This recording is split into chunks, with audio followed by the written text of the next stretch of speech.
करता हूँ। तो चलिए देखते हैं, हम लोग 130 तक सवाल कर चुके थे ईडीएम्स के।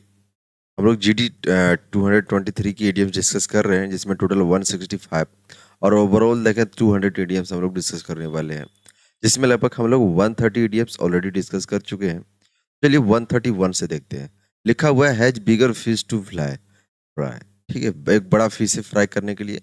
अगर मैं बिगर फिश को एक काम ही समझूं और इसको करना समझूं, ठीक है, करना समझूं, मैं ये कहता हूँ फिश को काम समझूं, बिगर को मतलब बड़ा समझूं और बड़ा काम करना है। ठीक है, तो समथिंग डूइंग बिग, इसका एक मीनिंग निकलेगा। तो has more important work to इसका एक सही आंसर हो जाएगा। ठीक है, has bigger big fish to fry, that is have some important work और the big work, the huge work you have to do. ठीक है, चलिए नेक्स्ट। लिखा हुआ है एट सी। ठीक है, एट सी, एट सी। आप समझिए कि आप एक नाव से निकले हुए हो, समुद्र के एकदम बीचों बीच फंसे हुए हो। ठीक है, तो यहाँ पर क्या होगा, मेन इशू आपके सामने बहुत सारा होगा, वो डायरेक्शन बेस्ड इशू होगा कि आप किधर जाओगे। यहाँ थोड़ी कन्फ्यूजन होगी, है ना, कन्फ्यूजन होगी, एट परप्लेक्स रहोगे, कि कन्फ्यूज रहोगे। तो एट सी मतलब यही होता है, एट सी मतलब परप्लेक्स और कन्फ्यूज, मतलब पता ना चले कि आप क्या करें। एट सी होना, समुद्र में के बीचों बीच होना, जैसे कि पता ना चले, अंदाजा ना लगे किधर जाना है।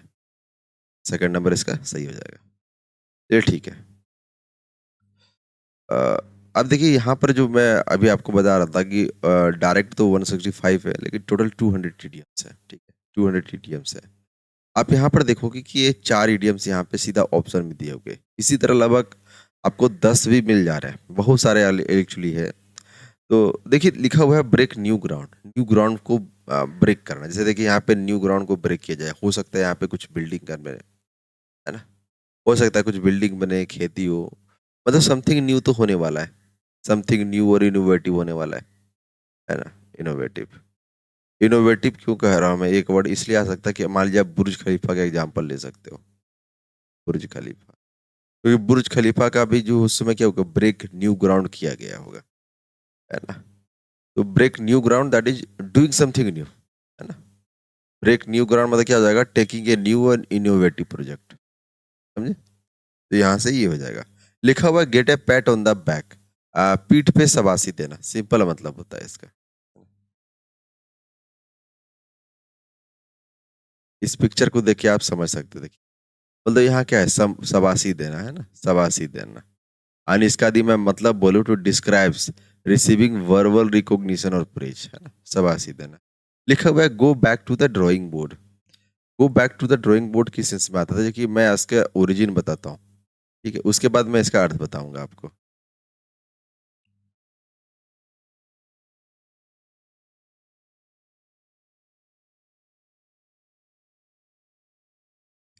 ठीक है, चलिए ठीक है, देखिए लिखा हुआ है go back to the drawing board, इसका सिंपल मतलब होता है कि स्टार्ट ओवर, फिर से शुरू करना, री इवेल्युएट द प्लान और आइडिया। ठीक है, go to the drawing board. अब मैं समझाता हूँ आपको इसका ये एक्चुअली आया कैसे। ठीक है, तो यहाँ पर आप एक पिक्चर देखिएगा, यहाँ पे दिखा रहा है कि एक इंजीनियर है, वो एक ब्रिज बनाने की तैयारी कर रहा है। ठीक है, एक ब्रिज बनाने की तैयारी कर रहा है, और वो क्या करेगा कि एक ब्रिज बनाने से पहले क्या करेगा कि इस तरह कागज में उसको ड्रॉ कर लेगा, ताकि लोड शेयरिंग का पता चल सके, है ना। ऐसा ना हो कि इधर ज़्यादा लोड हो जाए, इधर कम लोड हो जाए, तो ब्रिज एक तरफ झुक जाएगा, गिर जाएगा, और उसका चांस रहेगा। तो वो क्या करेगा कि जो प्रोजेक्ट को ड्रॉ करेगा, उसमें कुछ ड्राइंग वो बेहतर करेगा। लेकिन मान लीजिए कंस्ट्रक्शन के दौरान, कि मान लीजिए जब ब्रिज बन रहा है, तो उस समय उसको जिस तरह वो ड्राइंग बोर्ड बनाया था उस तरह कंस्ट्रक्शन नहीं मिल पाएगा, नहीं मिल पा, वो क्या करेगा, फिर से ड्राइंग बोर्ड पे आएगा और देखेगा कि कहाँ लूप होल रह गया, कहाँ लोड शेयरिंग कम पड़ गई, कहाँ सेंटर ऑफ मास जो है बैलेंस नहीं कर पा रहा। ठीक, तो go back to the drawing board, इसका मतलब हुआ कि स्टार्ट ओवर समथिंग और री इवेल्युएट करना प्लान को।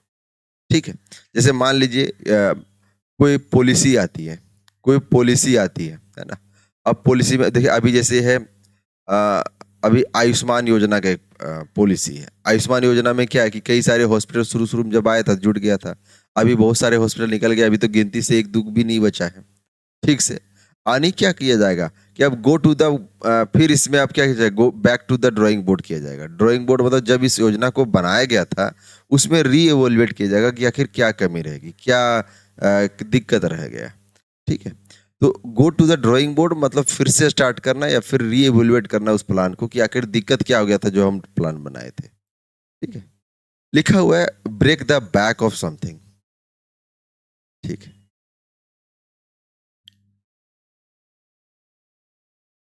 लिखिए, लिखा हुआ है break the back of something. मैं समझाता हूं कि बैक मतलब क्या, पीठ को बोलते हैं। पीठ को हम लोग स्पाइन भी बोलते हैं। और किसी चीज का, या समथिंग का मतलब होता है कोई काम का या कोई व्यक्ति का या कोई डिफिकल्टी का।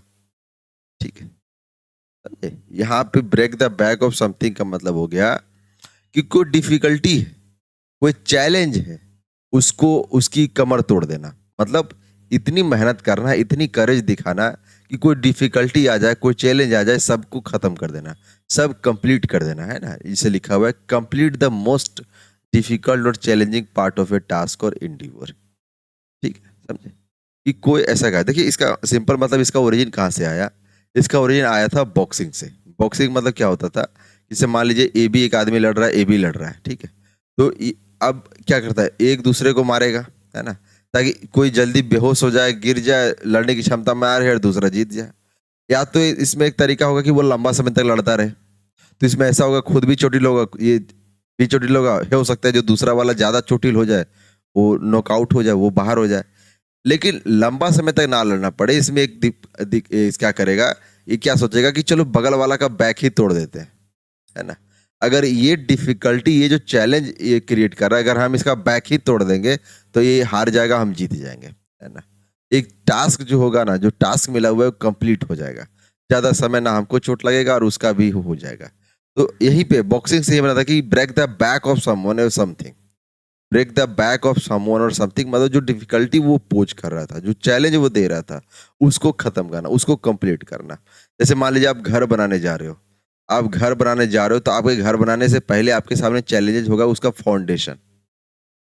ये जो जमीन में फाउंडेशन दोगे वो चैलेंज होगा। बाकी आप उसको 3 कमरा दोगे, 4 कमरा दोगे, 5 कमरा दोगे, 2 तल्ला बनाओगे, 3 तल्ला बनाओगे, ये सब उससे फर्क नहीं पड़ेगा। आप फाउंडेशन कैसा दे रहे हो, कैसा फाउंडेशन रख रहे हो, वो आपका क्या है, चैलेंजिंग पार्ट होता है। तो वही होता है break the back of something, है ना। समझे, ब्रेक द बैक ऑफ, समझे कि कोई डिफिकल्ट टास्क है ना, कोई चैलेंजिंग टास्क है, कोई ऐसा काम है जो थोड़ा संभव नहीं है। देखिए, फाउंडेशन वर्क में भी consider as breaking the back of the project. ध्यान रखिए। चलिए नेक्स्ट। देखिए, लिखा हुआ है राय फेस। राय मतलब क्या होता है, टेढ़ा। इस तरह का टेढ़ा फेस मतलब क्या होता है, डिसअपॉइंटेड लुक देना, सिंपल, है ना। ठीक है, चलिए नेक्स्ट। लिखा हुआ है be in the seventh heaven. अब मैं इसका आपको ओरिजिन बताता हूँ। ठीक है, देखिए पिक्चर से ही मैं समझाता हूँ। उस समय एक वुडन पिक्चर उस समय का है ना। यहाँ पर देख रहे होंगे कि यहाँ पर पृथ्वी है। मैं आपको एक ब्रीफ आइडिया देता हूँ एस्ट्रोलॉजी को लेकर, कि एक भारतीय एस्ट्रोलॉजी है और एक वेस्टर्न एस्ट्रोलॉजी है। भारतीय एस्ट्रोलॉजी ये मानकर चली थी कि ये ब्रह्मांड बहुत बड़ा है और पृथ्वी उसका एक हिस्सा है। भारतीय एस्ट्रोलॉजी क्या माने कि ब्रह्मांड बहुत बड़ा है और पृथ्वी उसका एक हिस्सा है। वेस्टर्न एस्ट्रोलॉजी क्या मानती है कि पृथ्वी एट द सेंटर है और इसके चारों तरफ सारे सेलेस्टियल बॉडी है। इसके चारों तरफ मान लीजिए 7 गो सेलेस्टियल बॉडी है। कितने, 7, 1 2 3 4 5 6 7, समझे, 7 सेलेस्टियल बॉडी है। भारतीय संस्कृति क्या मान रही थी कि पृथ्वी ब्रह्मांड का एक पार्ट है, जबकि वेस्टर्न संस्कृति क्या मान रही थी कि पृथ्वी एट द सेंटर है, जिस तरह यहां दिखाया गया, और टोटल 7 सेलेस्टियल बॉडी है। ठीक है, ये भी मान रही थी कि जो 7 सेलेस्टियल बॉडी ना, जो गॉड है, उनके अलाइज हैं, यही रहते हैं। इसी को वो लोग स्वर्ग बोल रहे थे, समझे। यानी वेस्टर्न एस्ट्रोलॉजी के अनुसार कि टोटल 7 सेलेस्टियल बॉडी, 7 ग्रह है, और जो 7वां ग्रह है वही भगवान भी रहते हैं और वही स्वर्ग भी है। तो स्वर्ग है मतलब क्या है, हैप्पी वाला जगह है, खुशी वाला जगह है। तो इसलिए लोग बोला जाता था कि आप तो 7th हेवन पे हो। 7th हेवन कहने का मतलब हुआ कि आप तो स्वर्ग में हो। B in the 7th haven मतलब सातवें वाला में होना मतलब एक्सट्रीमली हैप्पी होना। ठीक है, चलिए नेक्स्ट। लिखा हुआ है गो फायर एंड वाटर। अब समझने की कोशिश कीजिए, समझने की कोशिश कीजिए कि पहले जमाने में go through fire and water, की रास्ते में आग मिले कि पानी नहीं चिंता करना और सीधा आगे बढ़ जाना। मतलब रास्ते में जो भी चैलेंजेस मिले उसको पार करते हुए जाना, उसको फेस करते हुए जाना, इसका ये अर्थ होगा टू फेस चैलेंजेस। अब समझिए इसका ओरिजिन एक्चुअली आया कहाँ से होगा। पहले क्या होता था, राजा राजा होते थे तो उसके जो सैनिक होते थे कुछ वफादार होते थे, तो उनको अपना ब्रेवरी या लॉयल्टी टेस्ट देना पड़ता था। ब्रेवरी या लॉयल्टी टेस्ट देना पड़ता था। लॉयल्टी टेस्ट देना आपने देखा होगा रामायण में भी कि सीता माता को भी अपना एक परीक्षा देना पड़ा था कि उनको आग से गुजारा गया था, फायर से गुजारा गया था, है ना, फायर से गुजारा गया था। तो कई बार ब्रेवरी या लॉयल्टी का सबूत देने के लिए कि राजा को भी जो है भरोसा हो कि बगल वाला लॉयल है, ब्रेव है, उसको आग से गुजारा जाता था, है ना, फायर से। मतलब जो ब्रेव नहीं होगा वो डर जाएगा, वो आग से नहीं जाएगा, और जो ब्रेव होगा, जो लॉयल होगा, वो जान देकर भी आगे जाएगा। तो बस ये टेस्ट करने के लिए कि वो लॉयल है या नहीं, उसको फायर से गुजारा जाता था। कई बार उसको वाटर से भी गुजारा। वाटर कहने का मतलब ये नहीं पीने दिया जाता था, वाटर कहने का मतलब है कि पानी का नदी उदी में बोलता था कि जाओ अंदर डूब जाओ, है ना, या पानी में रस्सी बांध के फेंक देता था, लॉयल्टी टेस्ट करने के लिए, ब्रेवरी टेस्ट करने के लिए। समझे? तो go through fire and water मतलब हर चैलेंजेस से जाना, है ना, यानी हर चैलेंजेस को सफलतापूर्वक पार करना, ब्रेवरी। ठीक है, देखिए लिखा हुआ है means to endure extreme difficulty और trial to face great danger, है ना। चलिए,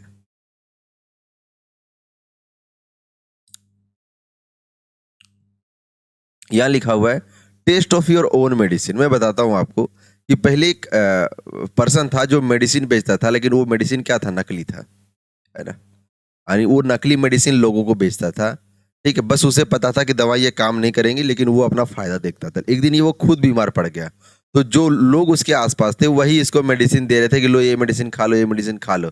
लेकिन ये तो वो मेडिसिन था जो ये खुद इसको बेचा था, वही मेडिसिन इसको खाने मिला था। यानी इसको क्या, इसको भी नकली मेडिसिन मिल गया। यानी जो मेडिसिन ये दूसरों को खाने दे रहा था वही मेडिसिन ये खुद खा रहा है। इसको पता चल गया कि मैं तो ठीक होने वाला नहीं हूँ, है ना? इसको पता चल गया मैं तो ठीक, क्योंकि मैं तो नकली मेडिसिन बेचता हूँ और मेरे को ही यही मेडिसिन खाने पड़ रहा, तो क्या मैं तो ठीक नहीं होने वाला। मतलब जो नेगेटिव ट्रीटमेंट है या जो बैड ट्रीटमेंट वो लोगों को दे रहा था, सेम चीज उससे आज मिल रहा है। सब हम लोग जनरली बोलते हैं कि जो दूसरों के लिए गड्ढा खोदता है वो खुद गड्ढे में गिरता है। तो वही हो गया taste of your own medicine, कि आप जो नेगेटिव ट्रीटमेंट दूसरों को दे रहे हो, जो बैड ट्रीटमेंट दे रहे हो, वो आपको खुद भी झेलना पड़ेगा। समझो? तो इसलिए have the same bad treatment that you have to do others. ठीक है, चलिए नेक्स्ट। बस पिक्चर है आपके सामने, देख सकते हैं। देखिए, miss the opportunity miss the boat, मैंने आपको पहले भी बताया हुआ है इस चीज को, है ना। अ, इसको चीज को मैंने बताया था आपको कि पहले क्या होता था, लोग काम पर जाते थे और बीच में नदी पड़ जाती थी, तो एक बोट जाता था तो उसको वापस लौटने में घंटों समय लगता था। तो इससे क्या हो जाता था कि उनके काम करने का जो समय था, जो काम करने का मतलब दिन भर समय था, वो खत्म हो जाता था, यानी अपॉर्चुनिटी खत्म हो जाती थी, है ना। तो miss the boat that is miss the opportunity. देखिए, जो यहाँ पर एक लिखा हुआ है ना 40 विंग्स, है ना, लिखा हुआ है आपके सामने 40 विंग्स। ये जो 40 विंग्स है ना, एक ह्यूमरस स्लैंग है, ठीक है, ह्यूमरस स्लैंग है, ह्यूमरस स्लैंग है। ह्यूमरस स्लैंग मतलब क्या हुआ, ये जो बोलेगा उसका उल्टा वाला इसका अर्थ होगा। जैसे हम किसी को मजाक में भी बोल देते हैं पागल, किसी को मजाक में भी बोल देते हैं पागल। तो पागल कहने का मतलब ये नहीं है कि वो पागल है, इसका मतलब ये वो बुद्धिमान है ना। ठीक है, जैसे मान लीजिए कुछ इनोवेटिव कोई खोज करता है, जैसे आपने सुना होगा कि विवेकानंद रॉय ने कहा था कि पहले लोग आपका मजाक बनाएंगे, फिर वो आपका साथ देंगे। तो किसी कोई बुद्धिमान व्यक्ति कुछ बुद्धिमानी भरा काम करता है तो लोग बोलते हैं पागल है ना। पागल इन द सेंस वो ये नहीं बोल रहे कि वो पागल है, इसका मतलब है कि उसका काम जो है ना वो उन्नत है, अच्छा है। तो जनरली होमरस स्लैंग यही होता है कि आप जो बोलते हो वो अर्थ नहीं होता है, उसका उल्टा वाला उसका अर्थ होता है। समझे? अब समझिए यहाँ पे 40 क्या हुआ है। 40 क्या हुआ है कि इसका मतलब होता है अनलिमिटेड टाइम के लिए सोना, है ना, यानी जब तक जी चाहे सोना, अनलिमिटेड सोना या जब तक जी चाहे तब तक सोना, है ना, ठीक है, समझे। अनस्पेसिफाइड और इनडेफिनिट अमाउंट ऑफ टाइम तक सो जाना।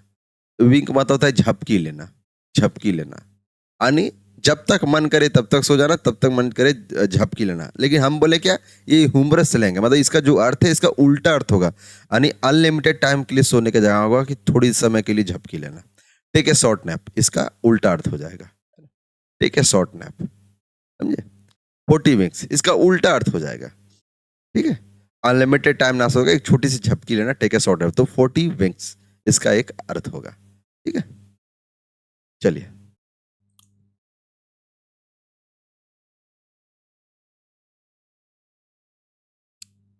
रॉक द बोट, है ना।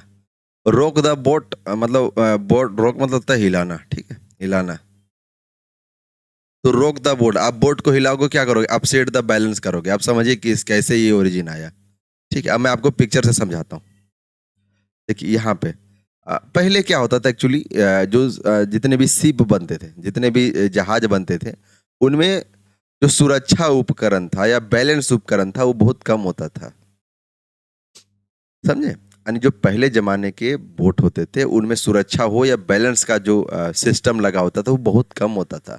इसलिए जब भी समुद्र की थोड़ी सी भी लहर आती थी ना, बोट एकदम ऐसे ऐसे हिलने लगता था। जैसे मान लीजिए बोट है, तो ये जब भी थोड़ी बहुत समुद्र की लहर है ऐसे ऐसे थोड़ा थोड़ा क्या था, हिलने लगता था, यानी रॉक करने लगता था, समझे। यानी यदि ये बोट हिलने लगता था मतलब रॉक करने लगता था, यानी ये जो अपना बैलेंस है वो क्या करता, खो बैठता। ऐसा हो सकता था कि इसके हिलने के दौरान ये हो कि पानी इस पे आ जाए, ये बोट डूब जाए, है ना। ऐसा भी हो सकता है कि हिलने के दौरान जो इस पे आदमी खड़ा होगा वो उसको चोट चपेट ज्यादा लग जाए, है ना, यानी प्रॉब्लम आ जाना, समझो। तो रोक the boat that is cause the problem, यानी रोक, पहले जब समुद्र में लहरें आते थे, समुद्र का जो पानी होता था वो बोट को रॉक कर देता था, रॉक द बोट कर देता था, है ना। इसका मतलब होता था कि या तो उसके लिए प्रॉब्लम क्रिएट करता था या फिर वो डूब जाता था, तो एक प्रॉब्लम ही है ना, समझे। तो यहीं पे एक लिखा होगा, रॉक द बोट का मतलब होता है कि डिसरप्ट करना स्टेटस क्यू को and upset the existing situation, कि जो जहाज एकदम स्टेबल है उसको डिसरप्ट कर दिया है और अपसेट द एग्जिस्टिंग सिचुएशन, ठीक है। तो वही चीज है कि बैलेंस बिगाड़ देना, ठीक है, समझे। चलिए ठीक है। वन सीन है ब्लू मून, इसमें कुछ भी बताना नहीं है, बहुत कॉमन है। जैसे snake in the grass, hidden होता, स्नेक इन द ग्रास मतलब हिडन इनेमी होता है, वंस इन ए ब्लू मतलब रेयरली होता है। ऐसी चीजें ना एक्चुअली पढ़नी नहीं पड़ती, याद हो जाती है, इतनी बार एग्जाम में टेस्ट में आता है ना, याद हो जाता है, ठीक है। देखिए यहाँ क्विक होगा, है ना। तो once in a blue moon मतलब वेरी रेयरली, है ना। ब्लू मून कभी नहीं आएगा, या तो फुल मून आएगा, पर ब्लू मून कभी नहीं आएगा, है ना। ब्लू मून कभी नहीं आएगा, समझे, ये कभी नहीं, ये आएगा तो ये रेयरली इसके लिए प्रयोग करेंगे। चलिए, have your heart in your mouth, have your heart in your heart, इसका मतलब समझिए, इसका मतलब होता है कि नर्वस महसूस करना। अब मैं बताता हूँ, देखिए एक्सट्रीम एंजाइटी हो, फियर हो, नर्वसनेस हो, है ना। अब मैं इसको समझता, अब मैं आपको इसका ओरिजिन समझाता हूँ, ठीक है। हैव योर हार्ट मतलब दिल जो है मुंह पे आ जाना। इसका मतलब क्या, मान लीजिए आप कोई भूत पिचास की मूवी देख रहे हैं, भूत पिचास की मूवी देख रहे हैं, ठीक है। पितास नहीं, पिचास, है ना। भूत पिचास की मूवी देख रहे हैं, आप देख रहे हो कि भूत आ रहा है और दो तीन लोग हैं उधर, वो डर रहे हैं। आपका मन में क्या है, ओ कहीं मार ना दे भूत, है ना, कहीं ना भूत भूत मार ना दे, है ना। मतलब आप ऐसा क्यों बोले, आपका दिल में डर हुआ, आपका मुंह से वो निकल गया, है ना। आपका दिल में डर हुआ कि ऐसा ना कर दे और वो ऐसा हो गया, समझे, है ना। तो वही है कि एक नर्वसनेस आ जाना और वो नर्वसनेस मुंह के द्वारा निकल जाना। Have your heart in your mouth मतलब हुआ कि जो दिल की बातें वो मुंह से निकल जाना, मतलब चीजें लेके नर्वस होना, है ना, नर्वस होना, ठीक है। फीलिंग एक्सट्रीमली नर्वस, याद रखिएगा। एक होगा पावर योर हार्ट, निकलेगा पावर योर हार्ट, है ना, पावर योर हार्ट। इसका सिंपल मतलब होगा कि जो भी मन में है सब बोल देना, है ना, एकदम ओपन फीलिंग देना, ओपन फीलिंग, ठीक है। पावर योर हार्ट मतलब होता है कि जो दिल में है सब कुछ बोल देना, मतलब open feeling. And have your heart in your mouth मतलब करेजा मुंह में आ जाना। इसका समझ सकते हैं कि कोई फिल्म चल रही है, बहुत डर रहे हैं अब डर के आगे रिया भूत आ गया, अब तो इसको मार डालेगा। तो जो दिल की बात थी, जो दिल में डर था, वही तो मुंह में आ गया, है ना? समझो? पोर योर हार्ट, ओपन फीलिंग होना, have your heart in the mouth मतलब एक्सट्रीमली फियर में होना, और आफ्टर ओन्स ओन हार्ट, ये भी बताया था आपने, after one's own heart, own heart इसका मतलब बताया था रिजेंबल करना, रिजेंबल बिहेवियर में, है ना? रिजेंबल करना बिहेवियर में, है ना? मतलब बगल वाले का लाइक और डिसलाइक की तरह सोचना या काम करना। एक और मैंने बताया था टुक हार्ट, जैसे मैंने बताया था कि हार्ट से ही हम लोग करेज लेते हैं, जो क्षमता हम लोग इकट्ठा करता है कि थोड़ा हिम्मत बांधो, है ना? हिम्मत बांधो, रोना है, गुस्सा करना है, सब हम लोग हार्ट से करते हैं, है ना? हार्ट से तो टुक हार्ट मतलब टुक करेज, है ना? टुक हार्ट मतलब टुक करेज, हौसला रखना, है ना? टुक हार्ट। ठीक है, चलो ठीक है, आगे बढ़ते हैं। कई बार ऐसा भी हम लोग बचपन में ऐसा थोड़ा बहुत करते थे कि जब थोड़ा नर्वसनेस होता था, जब डरते थे, तो इस तरह हाथ को मुंह में रख लेते थे, है ना? ठीक है। देखिए लिखा हुआ है head over hills, head over hills मतलब सर से लेकर पांव तक पागल होना, सर से लेकर पांव तक, सर से लेकर पांव तक, पांव तक पागल होना, किस में? प्यार में, पागल होना प्यार में, ठीक है, प्यार में। तो ये हेड ओवर हिल्स मतलब सर से लेकर पांव तक पागल होना, मतलब प्यार में पागल होना, ध्यान रखिएगा, है ना?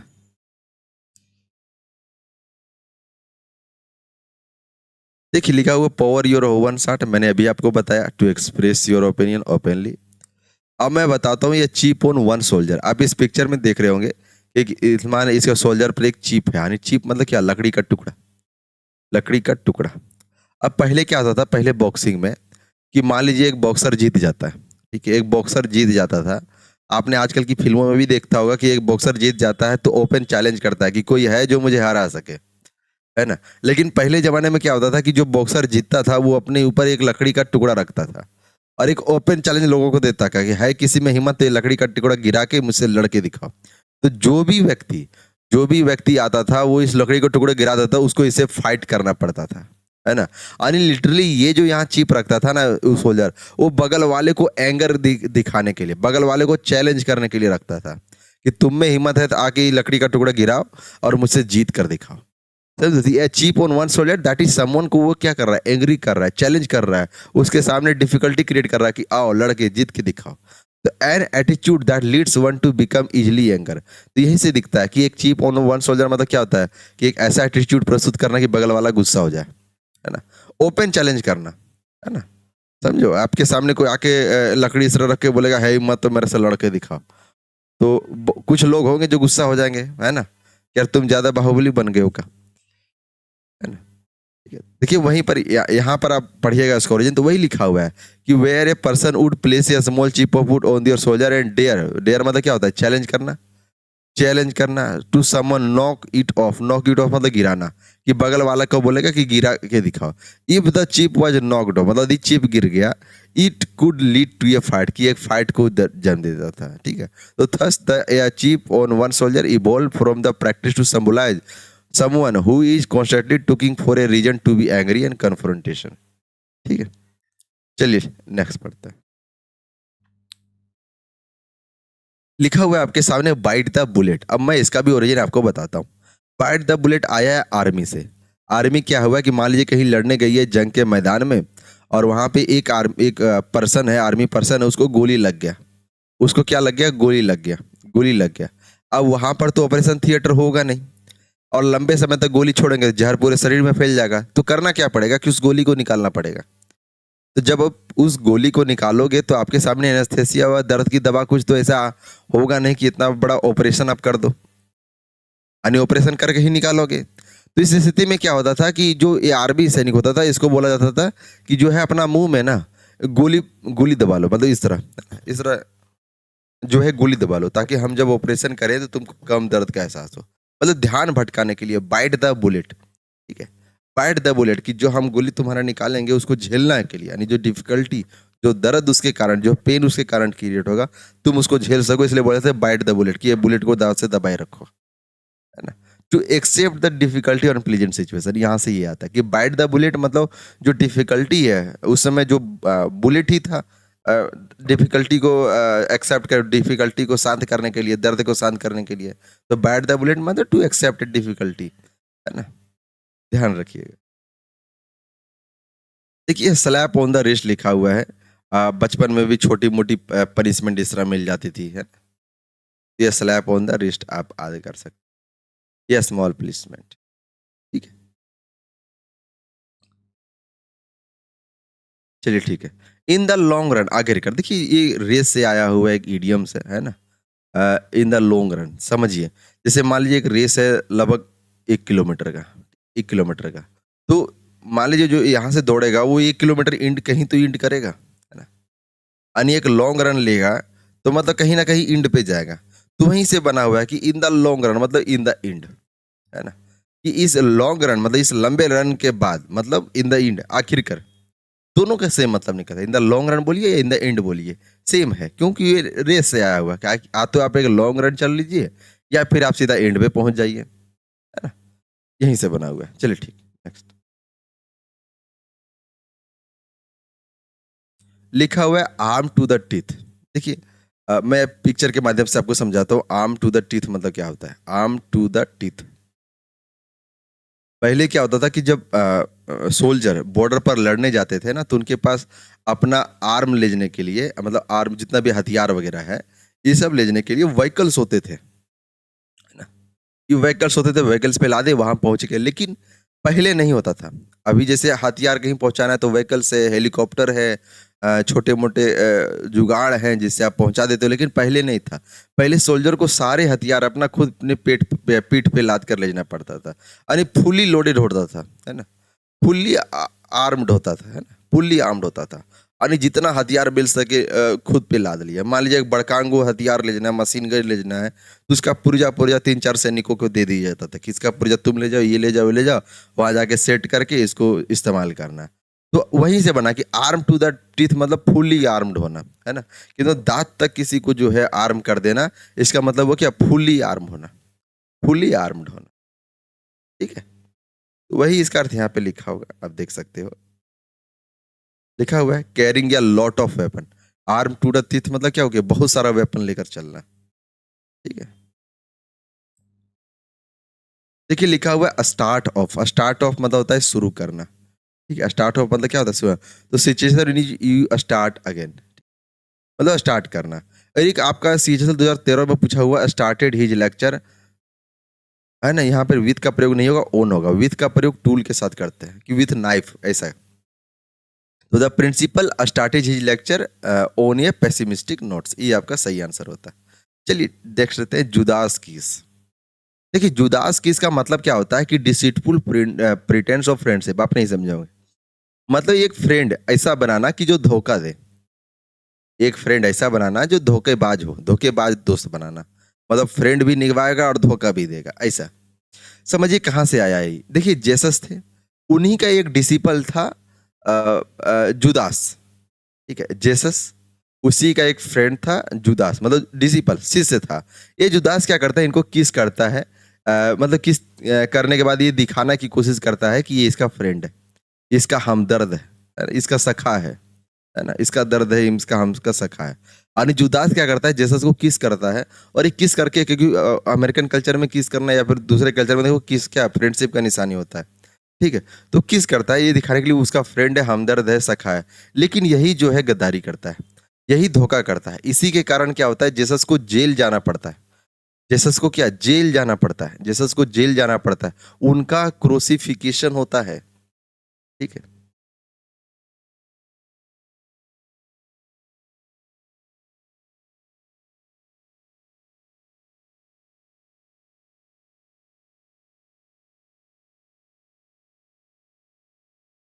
ठीक है, उसका क्रूसिफिकेशन होता है, समझो, ध्यान रखिए। क्रूसिफिकेशन यानी जो किल ठोकना होता है ना शरीर में, किल ठोकना, क्रूसिफिकेशन, किल ठोकना। यानी ये जुदास ऐसा गद्दार होता है जो जेसस को जिसके कारण जेसस को जेल भी जाना पड़ता है और उनका क्रूसिफिकेशन होता है। मतलब एक ऐसा दोस्त जो धोखा देता है ना। तो यही आता है डिसीटफुल प्रिटेंस ऑफ फ्रेंडशिप, है ना। यानी फ्रेंडशिप और loyal that is actually betrayal, है ना। Deceitful act of apparent friendship मतलब सिर्फ दिखाना कि दोस्त है लेकिन धोखा देना, है ना, इसका मतलब यह जुदास किस, है ना, कि लागू होता है जैसे जुदास किस कर लिया, मतलब धोखा दे दिया। ठीक है ना, ठीक है, ये है। याद देख रहे होंगे जुदास जैसा उसको किस कर रहे हैं, बस as a sign of friendship. देखिए आपको मैंने बताया था स्पीक एंड स्पेन का, स्पीक मतलब क्या होता है, जो कील, और स्पेन मतलब भूसा।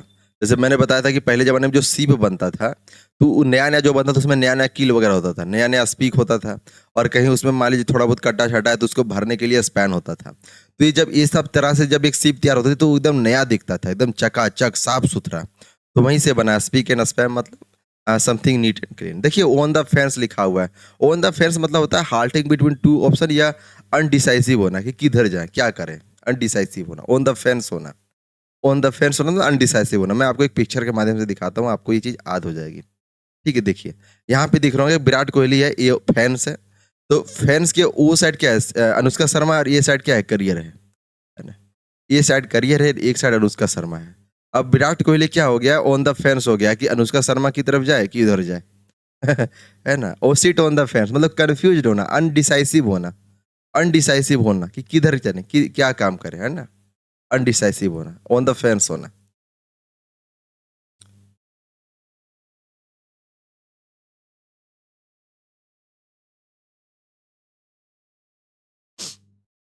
देखिए आपके सामने अगला एडियम्स आता है, wear your heart on your sleeve. अभी तक हम हार्ट से बहुत सारा एडियम पढ़ चुके, से एक पढ़ा था took heart, took heart, after one's own heart, after one's own heart, है ना, एक पढ़ा pour your heart, pour your heart, pour your heart, एक पढ़ा heart comes to the mouth, comes to mouth, कुछ ऐसा ही था, है ना, मैं एग्जैक्ट इसका थोड़ा भूल रहा हूँ लेकिन यही था कि हार्ट करेजा मुंह में आ जाना, हम लोग ऐसे पढ़े थे। और एक आप यहाँ पर पढ़ो, wear your heart on your sleeve, wear your heart, wear your heart, wear your heart on your sleeve, wear your heart on your sleeve, on your sleeve, on your sleeve. देखिए अब मैं आपको एक पिक्चर के माध्यम से total total 1 2 3 4 5 मतलब 5 idioms ऐसे हैं जो हार्ट से सिर्फ GD23 में पूछे गए, है ना। चलिए देखिए मैं आपको इसका ओरिजिन बताता हूँ, पहले तो आप इसका अर्थ समझ लीजिए कि wear your heart on your sleeve मतलब क्या होता है, एक्सप्रेस इमोशंस वेरी ओपनली। इसका मतलब हुआ कि इसका यही है कि power your heart, pour your heart, कि जो दिल की बात है बोल देना, पावर योर हार्ट, या फिर बोलिए wear your heart on your sleeve, दोनों का मतलब सेम है। ठीक है, अब समझिए इस पिक्चर में इसको क्या बोलते हैं, स्लीप बोलते हैं, इसको जो पीछे जो अपना बाह फैलाए हुआ है, जो बाह फैलाए हुआ है, इसको क्या स्लीप बोलेंगे। और ये जो लड़की है इसका क्या है, हार्ट है ना। और आप देख रहे होगे हार्ट को ये कुछ बोल रहा है अपने स्लीप में, इसे लेके वेयर योर हार्ट, मतलब बाह में अपने हार्ट को लेके कुछ बोल रहा है, यानी जो अपना इमोशंस है वही तो बोल रहा होगा, जो भावनाएं हैं वही तो बोल रहा होगा, है ना, भावनाएं हैं वही तो बोल रहा होगा। तो wear your heart own your sleep मतलब जो आपकी भावनाएं हैं, जो आपका प्यार वाली बातें, आप उसको प्रैक्टिकली ओपन तरीके से बोल देना। ठीक है, लेकिन इसका ओरिजिन ऐसे नहीं है, इसका ओरिजिन ऐसे है कि जिसमें शेक्सपियर बताते हैं कि एक विलन होता है, उसे अपने क्राइम को कन्फेस करना होता है, समझे, अपने क्राइम को क्या करना होता है, कन्फेस करना होता है। जैसे मान लीजिए मैं एक विलन हूँ, तो मैं अपने क्राइम को कि भगवान जी मैंने ये किया है वो किया है, तो मैं क्या हाथ से ऐसे डिनोट कर रहा हूँ ना, कि अपने जो दिल की आवाज़ हो मैं हाथ के माध्यम से ला रहा हूँ, है ना, समझो। तो wear your heart on your sleeve that is confess something, मतलब जो अपनी इमोशंस है ना, वो कन्फेस कर रहा हूँ मैं, है ना, वो लोगों के बीच रख रहा हूँ, तो एक्सप्रेस इमोशंस वेरी ओपनली, इसका अर्थ हो जाएगा। चलिए ठीक, देखिए लिखा हुआ है एड फ्यूल टू फायर, मैंने पहले ही बताया था स्थिति का ओरसन हो जाना। जैसे जंगल में जो सूखे पत्ते होते हैं, है ना, जब जंगल में आग लगी हो तो जो सूखे पत्ते वगैरह होते हैं वो फ्यूल की तरह काम करते हैं to fire, fuel to fire मतलब सिचुएशन को क्या करते हैं, वो ओरसन कर देते हैं और खराब कर देते हैं, तो टू मेक ये बैड सिचुएशन ओर्स, है ना, समझे, तो to add fuel to fire मतलब सिचुएशन को खराब कर देना और खराब कर देना। देखिए an ox to their on their tongue, मैंने बताया था आपको gift of the gap, gift of the gap मतलब जो बोलने में इलेक्वेंट होता है, जहाँ गैप मतलब बोला था मैंने टॉक, जो बात करने में सक्षम है। मान लीजिए उसके पास गैप ना हो के उसके बोलने के मुंह में ऑक्स बैठा है, तो बैल बैठ गया मुंह में, वो बोल पाएगा नहीं, डिफिकल्टी होगा उसको बोलने में। यानी डिफिकल्टी इन स्पीकिंग या बोल ही ना पाना। तो वही है to bribe to remain silent. ठीक है, कि बगल वाले को बोला कि चुप रहो, एन ऑक्स ऑन दियर टंग, है ना, कि उसके मुंह में बैल आ गया कि वो बोलेगा ही नहीं अब। ठीक है, चलिए ठीक है। लिखा हुआ है आप ये क्रीक विथआउट ये पेडल। आप ये क्रीक, क्रीक मतलब क्या होता है? नदी का किनारा। जैसे मान लीजिए ये नदी है, ये नदी है, तो इसका जो किनारा होता है ना उसको क्रीक बोलते हैं।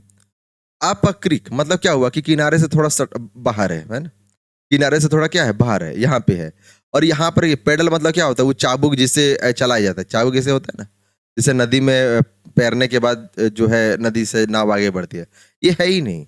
मतलब आप नदी में हो और आपके पास पैडल नहीं है, तो चलोगे कैसे? तो चलने में तो बहुत सारी डिफिकल्टी होगी फिर, है ना। तो आप एक क्रिक विथआउट ए पैडल, कि नदी में बिना पैडल के हम चल रहे हैं, मतलब डिफिकल्टी में चल रहे हैं, है ना। तो मतलब बोल सकते हैं इन ए ट्रबलसन और सीरियस डिस्कशन। ठीक है, तो आप एक creek without a paddle to describe a situation where someone is in trouble और फेसिंग डिफिकल्टी। जैसे देखिए एक पिक्चर में आपके बीच में रखा हूँ कि इसके पास नहीं है तो हाथ नहीं मार रहा है, कितना मारेगा, दर्द देने लगेगा, डिफिकल्टी है इसके सामने, है ना, डिफिकल्टी है, प्रॉब्लम है इसके सामने। अच्छा, रीज या प्रॉब्लम या काउज या प्रॉब्लम, इसका मैंने अभी बताया था। काउज या प्रॉब्लम, इसका मैंने क्या बताया था? इडियम्स बताइए तो। अभी बताया था, अभी मैंने बताया था rock the boat. Rock the boat यानी बोट को हिलाना, मतलब प्रॉब्लम को शुरू करना। और यहाँ पर क्या है? खुद ही प्रॉब्लम है ना। ठीक है,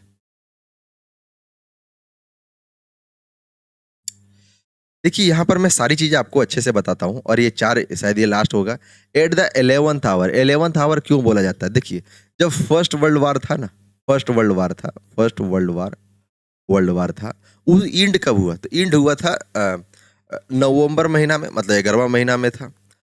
इसी का 11वां दिन था और 11 बजे था। एकदम ऐसा क्षण था, देखिएगा कि एकदम इंड क्षण है ना, एकदम अंतिम क्षण है, अंतिम क्षण।